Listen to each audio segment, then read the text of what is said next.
Welcome to Forest County Outback. Now today we're headed back to the cross furnace. We're going to look at the charcoal making operations in your mines. So this is Forest County Outback number 14, the cross furnace, part 3. So one of the resources that iron makers needed in the 1850s was large tracts of timber that they could convert into charcoal for fuel. And these furnaces used enormous amounts of charcoal. Rule of thumb was that it would require 1 acre of woodland converted to charcoal to operate the furnace for 24 hours. So charcoal making was actually the biggest part of the operation. It employed the most people.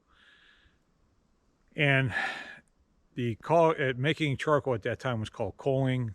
The charcoal makers were referred to as colliers. And they would accomplish this by burning the wood in kilns that drove off the water and impurities and left almost pure carbon. Now these kilns were not brick kilns. We started to see those later in the 1860s, but these were temporary kilns. So what they would cut the wood to 4-foot lengths, split it down to no more than 6-inch diameter, stack it, and season it. Then when they were ready to make charcoal, they would level out a spot, maybe 40 to 50 feet in diameter, lay down a bed of split wood and leaves, and then stack the wood on top of it. Now they had a central chimney made of sticks that was filled with kindling, but they would stack the wood very tightly around it to a dome about maybe 8 feet high, and then they would cover this with wet leaves and dirt to make a tight seal, because charcoal is wood burned in a low oxygen environment. So they had to have a tight, the kiln had to be tight. They would leave some air holes in it to control the draft with it and control the burn. So then they would shovel live coals down the chimney, and it would take about 10 days to 2 weeks to convert the wood in there into charcoal. Usually these kilns held about 25 to 30 cords of wood. So the kiln had to be constantly monitored, and it was done by experience and observing the smoke coming out of it. They would adjust the draft. Colliers were very highly skilled, and they were well paid, but making charcoal was really almost, I think, more of an art than a science. And they would have a shanty. They would sleep next to the kilns the whole time this was burning, or smoldering. So as this was a very dangerous occupation.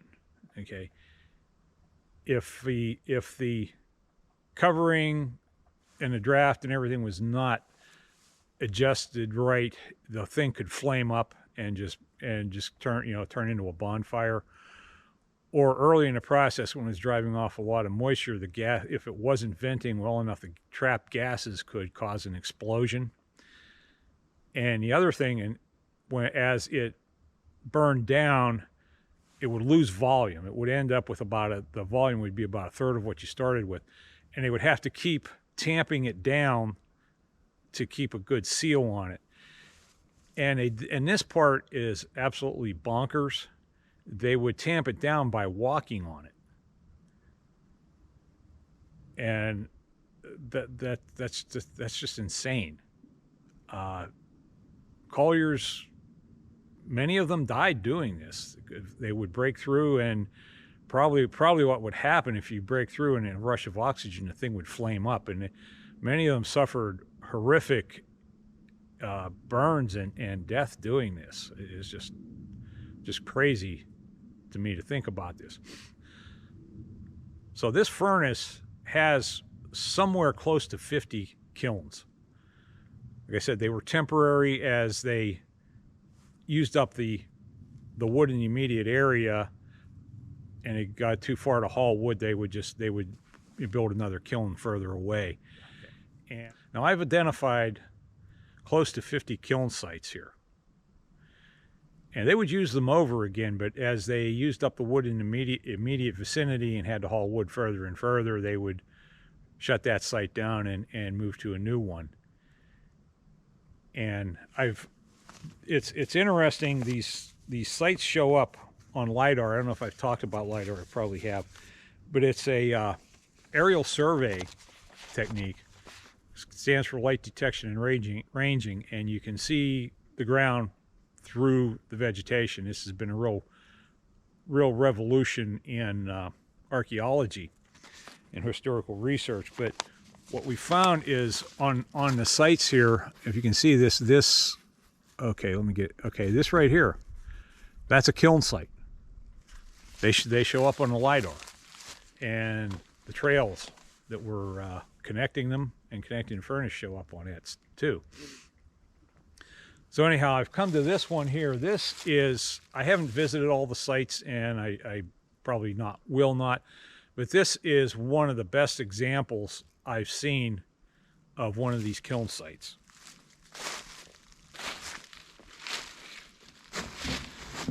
Now this is approximately 40 feet in diameter. You can see it's leveled into the hillside.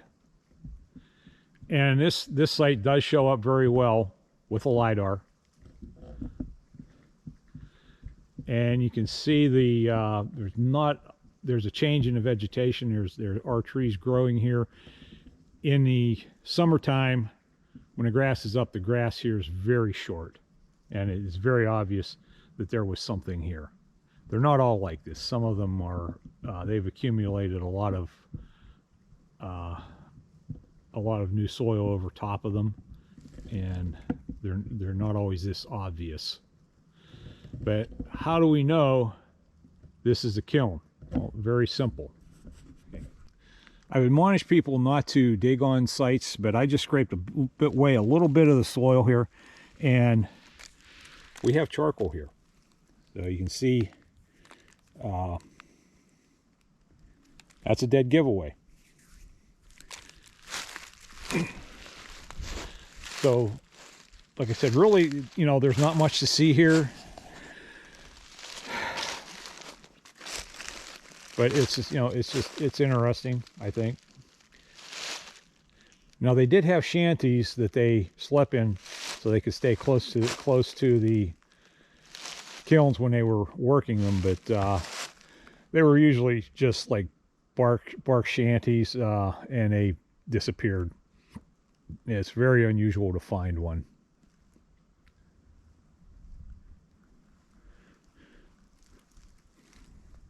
So in our wandering around today, we're going to go look at the mines, the ore mines, and we should cross a few other kilns on the way.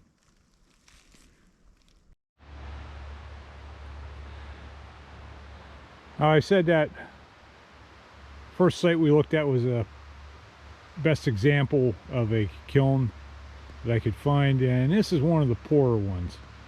And you wouldn't think it's the signs are subtle, and it's also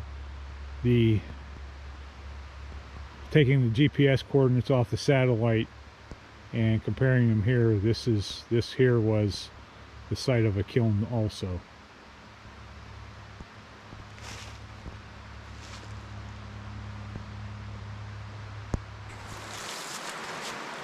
The main resource needed to make iron was iron ore, of course. And as I said earlier, at that time the furnaces were located next to the source of the raw materials. So when you had a furnace, your ore would have been mined locally.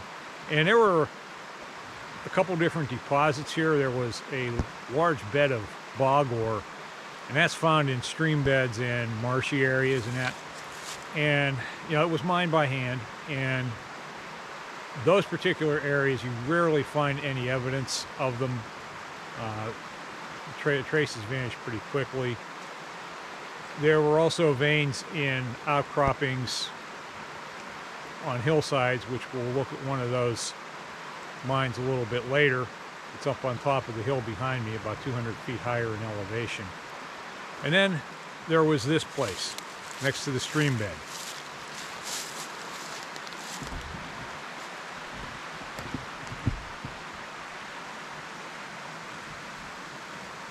When I first came across this, I thought it was a stone quarry. But as I've done additional research and learned some stuff, I realized that they were mining ore here. I mean, there was a lot of stone here, but none of it shows signs of having been worked, you know, to make cut stone and that. But from the nature of this excavation, it's obvious that they were following a vein of ore through here. And transport to the furnace would have been pretty easy. It's a few hundred yards downstream and a level route.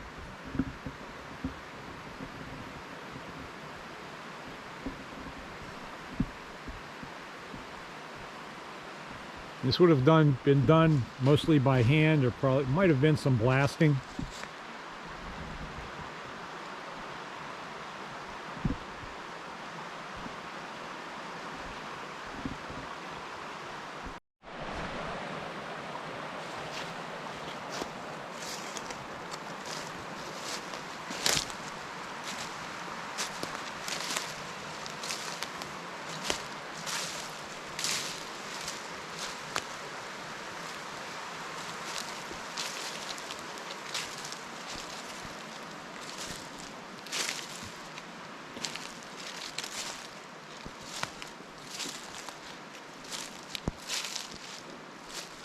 Now the ore would have required some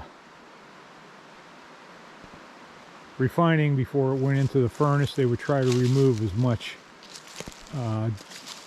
dirt and impurities as they could. There was a couple methods of doing that.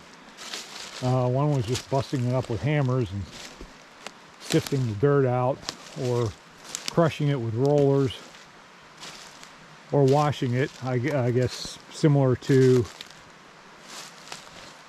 kind of how they used to wash gravel for gold, kind of something like that. Again, something that you're not going to find any signs of.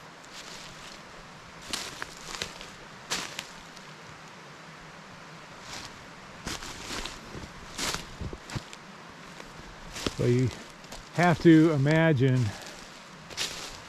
try to imagine this place with the trees all cut down for charcoal.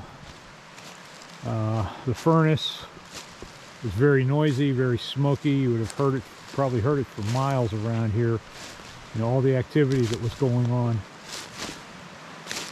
And oddly enough, it didn't take a lot of miners to supply the ore.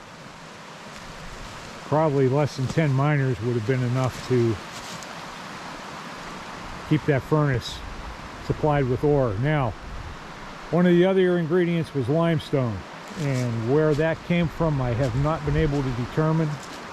There's no local deposits, but you didn't need a whole lot of limestone.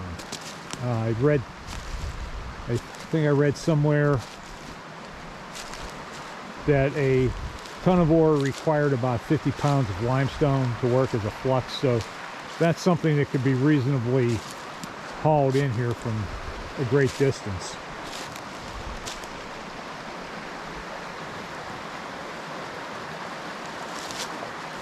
So we're going to head up this mountain here, about 200 feet in elevation change, and that's where they had followed a vein of ore up there. And take a look at that mine.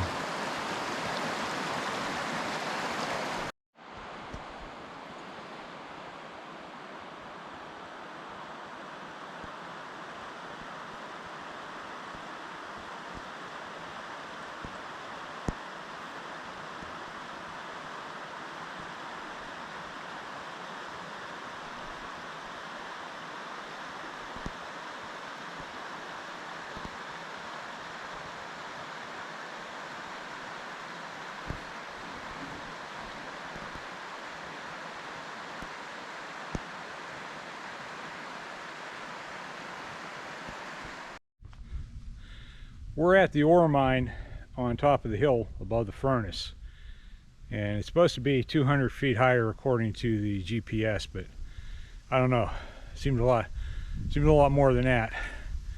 But they followed a vein of ore along the mountainside, and essentially it's just a trench.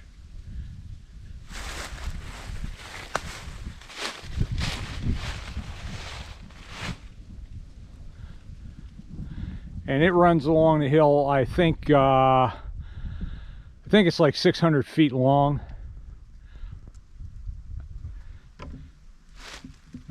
And this over here is one end of it.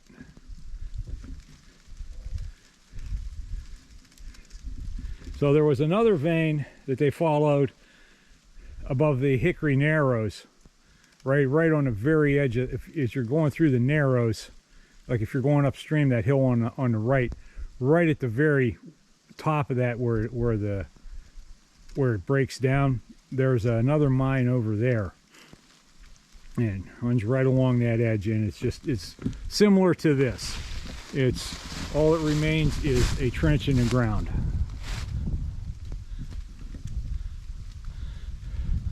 So we'll walk out here a little ways and see what there is to see.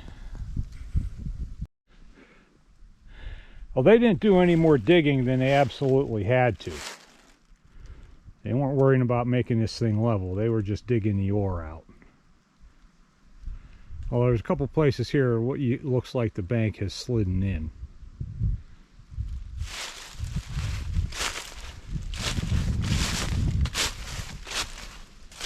And this hillside, this is almost vertical in many places. And the furnace would be over in that direction. Yeah.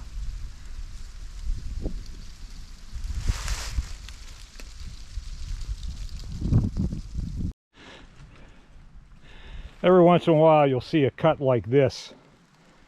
They cut that out to drain water out of their trench. As far as I know, they did not do any underground mining here. They mined bog ore, which was done in marshy areas and stream beds, and there's a couple other places down in the valley near the furnace where they were following a vein of ore.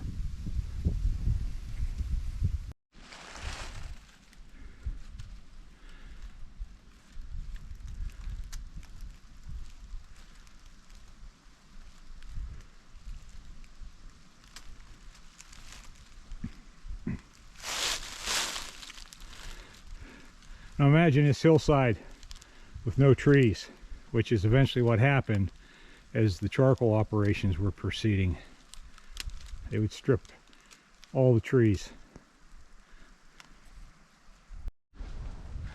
That up there is Gunther Rocks, which sadly is on private property. It's posted, but it's pretty neat. These rocks run all the way out here just above the mine. Oh, here's another. I think this was a natural hollow before they cut it out, but when there's water running down here, it's red. You can tell it's going through an ore deposit.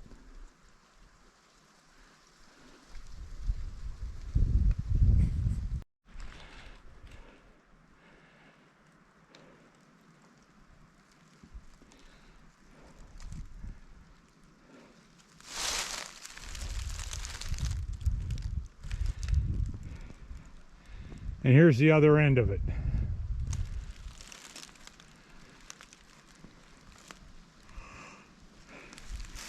Now sometimes they would follow an offshoot of the vein back into the hillside, and they would maybe do a small tunnel there, and there aren't any in this mine, but you can spot them because there'll be a little, they've usually caved in, and there'll be a depression in the back side of the trench.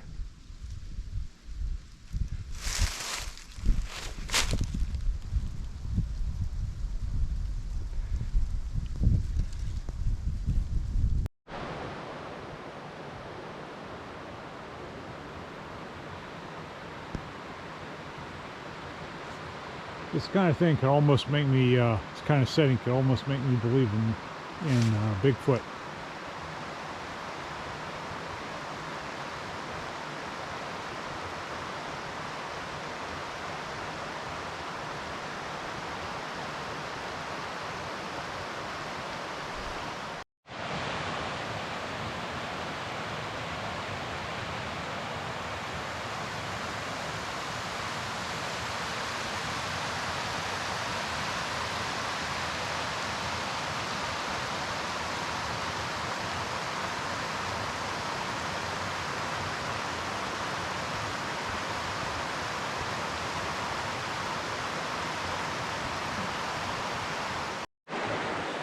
Now in episode 15, we'll be looking at the furnace itself.